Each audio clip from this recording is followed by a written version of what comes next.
Bonsoir, voici les titres de l'actualité de ce 24 mars. Les frappes aériennes de l'OTAN sur des cibles serbes sont en cours depuis quelques minutes. La Serbie a commémoré ce dimanche le 20e anniversaire des frappes aériennes de l'OTAN. Plusieurs cérémonies étaient organisées à cette occasion.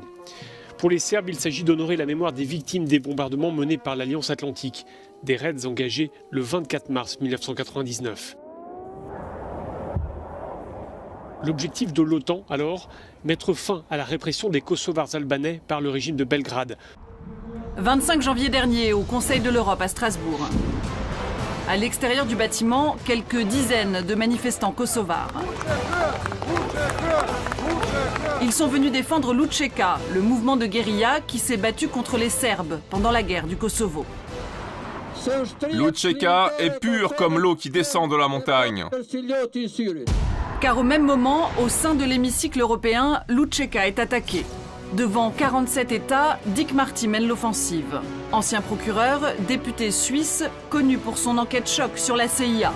Aujourd'hui, il lâche une nouvelle bombe. Un trafic d'organes mis en place par l'Učeka pendant la guerre. C'est un trafic d'organes qui est fait sous le nez des internationaux. Et ça, il ne faut pas l'oublier. Parce qu'avant d'enlever les organes, on tue les gens.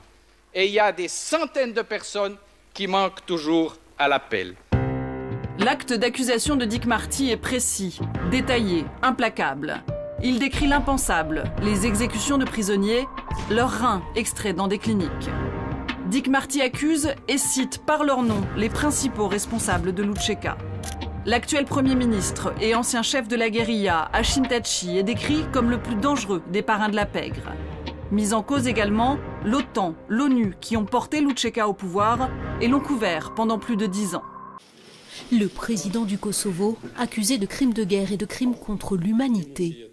Rattrapé par son passé, Hashim Thaçi, qui fut le chef de la guérilla indépendantiste durant le conflit avec la Serbie, a été inculpé par le tribunal spécial pour le Kosovo.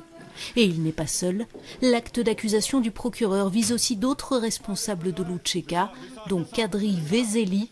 Ancien patron du renseignement de la guérilla, il est aujourd'hui le dirigeant du Parti démocratique du Kosovo.